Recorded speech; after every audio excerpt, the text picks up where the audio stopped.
हाँ भाई, कैसे हो सारे के सारे। तो आज बात करने वाले हैं कि भैया हमारा 11th पूरा बर्बाद हो चुका है। जो हमने सपना देखा था 90%, 95%, 98%, वो 12th में हम ला पाएंगे नहीं ला पाएंगे, क्योंकि हमारा 11th जो है वो पूरी तरह से बर्बाद हो चुका है। कुछ बच्चे होंगे जिनके एग्जाम 11th के हो चुके होंगे, कुछ बच्चे होंगे जिनके अभी एग्जाम चल रहे होंगे। तो हम बात करेंगे आज कि 12th में हम क्या हाई स्कोर कर पाएंगे नहीं कर पाएंगे, कि हमारा 11th जो पूरा डाउन गया है, हमारा पूरा वेस्ट हो गया। तो हम क्या कर पाएंगे नहीं कर पाएंगे। तो आज बात करेंगे कि 11th में जो हमारा जो डिस्ट्रैक्शन था उसके बारे में बात करेंगे। और 11th हमारी जो टफ थी, कुछ बच्चों को टफ लगी होगी जिन्होंने पढ़ा नहीं होगा। तो बात करेंगे आज 12th भी क्या हार्ड होगा या नहीं होगा, और जो डिस्ट्रैक्शन हमें 11th में थे उन्हें हम कैसे कंट्रोल करेंगे। तो ये कुछ पॉइंट है जिन्हें आपको ध्यान देना होगा, जिन पे, ताकि 12th जो आपका अच्छे से हो जाए, आपका जो आपने टारगेट बनाया 90%, 98% तक का, वो कवर हो सके। तो सबसे पहले आपको देखना है सिलेबस।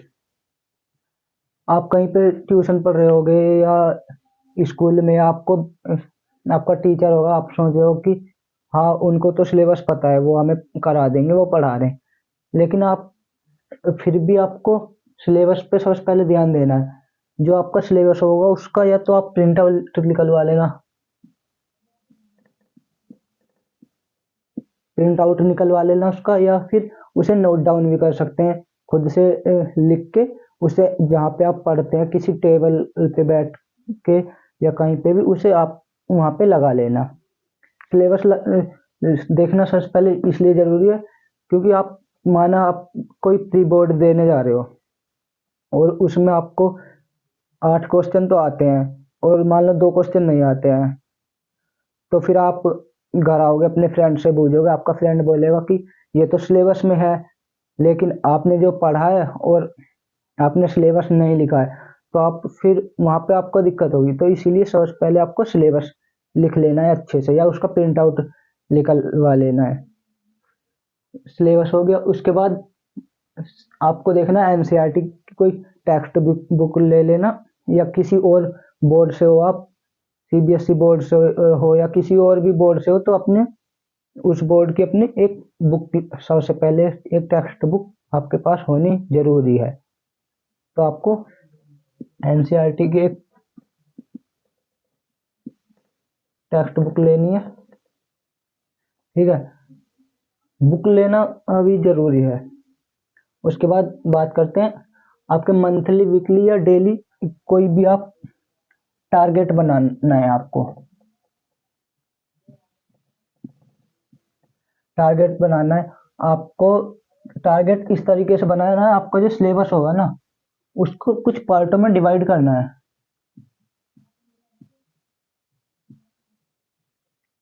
मान लो आप मंथली आपने टारगेट बनाया एक मंथ का, और आपका जो सिलेबस है उसमें आपने लिख लिया कि हमें कुछ ये टॉपिक, 4 टॉपिक, कि हमें 4 टॉपिक एक मंथ में कवर करने हैं, लेकिन आपसे मंथली नहीं हो रहा है, फिर वीकली भी नहीं हो पा रहा है, डेली। तो आपको डेली का तो बनाना है, क्योंकि आप डेली का तो बना सकते हैं ना, क्योंकि एक मंथ का जो टारगेट होगा वो आपसे मिस हो सकता है, लेकिन डेली का अपना एक टारगेट बना के, एक गोल सेट करके अगर आप प्रॉपर तरीके से करेंगे तो आपका जो सिलेबस होगा ना उसको आप शॉर्ट डिवाइड करके शॉर्ट तरीके से कर सकते हो।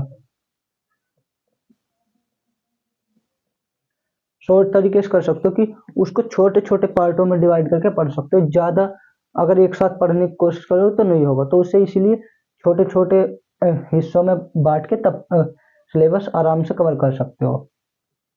तो एक अपना मंथली या जैसे भी आप कर सको उसके हिसाब से एक टारगेट जरूर सेट करके चलना, उसी तरीके से पढ़ना। फिर बात करते हैं हम नोट्स की। नोट्स नोट्स बहुत जरूरी है बनाने। आप कहीं पे कोचिंग ले रहे हो या स्कूल में पढ़ रहे हो तो आपको खुद के नोट्स जरूर बनाने हैं। ये नहीं है कि मैं तो अपने दोस्त से ले लूंगा, लास्ट टाइम पे अक्टूबर नवंबर में दोस्त से ले लूंगा या उससे ले लूंगा। तो ऐसा नहीं करना, आपको खुद के प्रॉपर नोट्स बना के चलना है। उससे ये होगा कि आप नोट्स खुद से बनाओगे तो आपको पता होगा, आपका रिवीजन भी होगा, आपके माइंड में रहेगा कि हमने नोट्स बनाए तो ये इक्वेशन इस तरीके से होगी। और आप खुद के नोट्स नहीं बनाओगे, किसी फ्रेंड के लोगे, तो हो सकता है या तो उसके नोट्स आपको समझ में ना आए, या उसकी हैंडराइटिंग समझ में नहीं आए। तो इसलिए खुद के नोट्स जरूर बनाना। तो और नोट्स प्रॉपर होने चाहिए पूरी तरह से अच्छे से। ये नहीं कि आप फुल पत्ती बना दो, कोई दिक्कत नहीं है, फुल पत्ती मत बनाना। बस एक अच्छी हैंडराइटिंग हो और प्रॉपर नोट्स हो, सीक्वेंस वाइज हो, ये आपको सबसे पहले ध्यान रखना है। आपको नोट्स खुद के बनाने हैं यार, ये नहीं कि किसी फ्रेंड से ले लो, नहीं, खुद के नोट्स बनाने हैं, फ्रेंड से नहीं लेने हैं। फिर बात करते हैं प्रीवियस ईयर पेपर की। प्रीवियस ईयर पेपर अभी से ले लेना, और आप अपने चैप्टर वाइज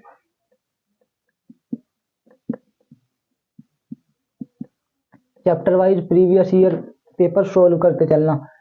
आप बोलो कि हम तो जनवरी फरवरी में एक पेपर से एक महीने पहले कर लेंगे, लेकिन नहीं, ऐसा नहीं करना। आप अभी से प्रीवियस ईयर पेपर करते चलोगे तो पेपर के टाइम तक आपका बहुत अच्छा रिवीजन भी हो जाएगा, और आपको बहुत अच्छे से आप 90% 98% तक जाने के चांस बढ़ जाएंगे।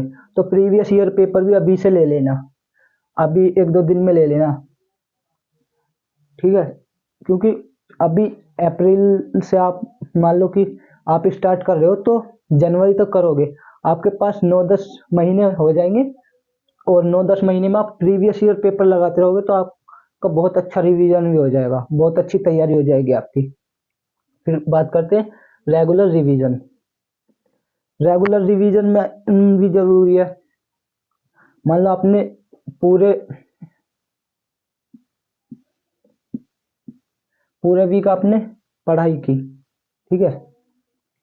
अब उसमें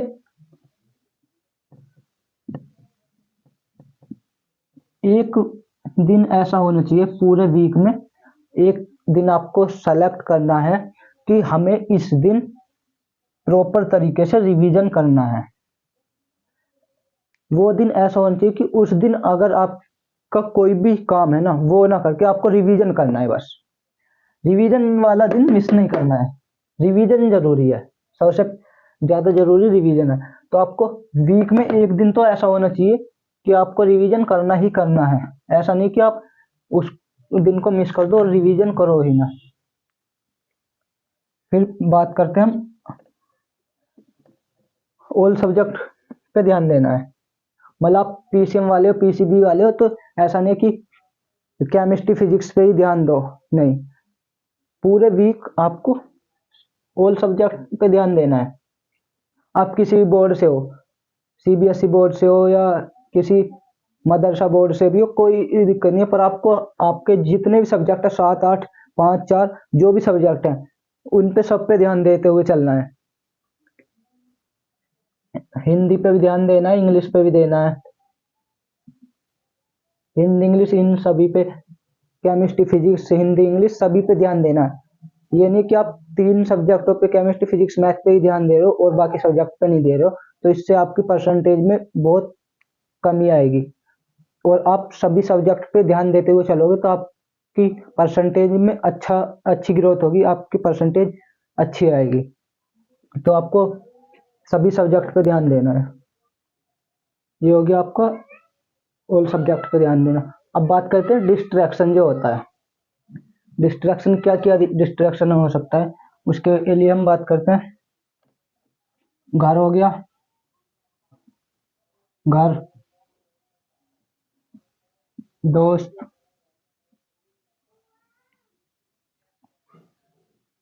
और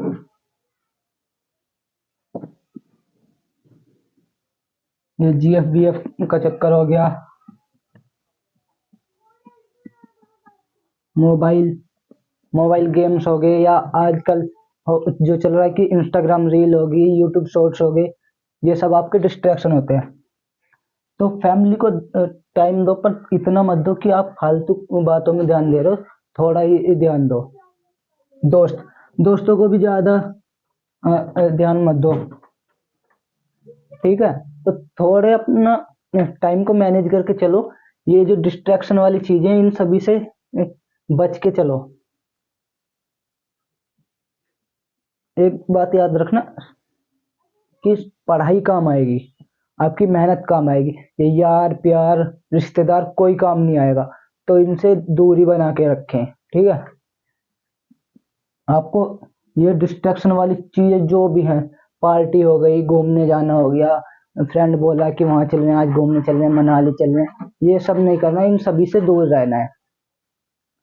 अगर आप अगर इस डिस्ट्रैक्शन से दूर नहीं रह पा रहे हैं तो फिर नौवां पॉइंट जो है ये आपके लिए है सिर्फ,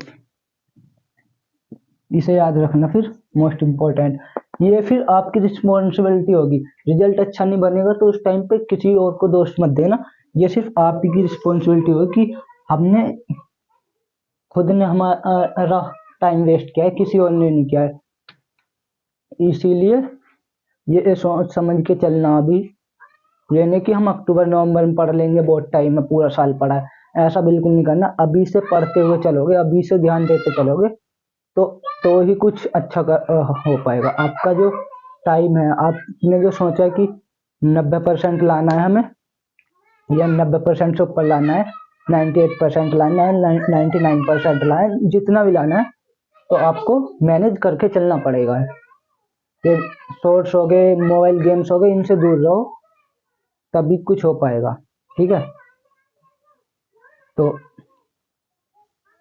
12th की स्टार्टिंग अभी से कर दें, अच्छे से पढ़ाई करें। ऑल द बेस्ट, मिलते हैं अगली वीडियो में, तब तक के लिए बाय।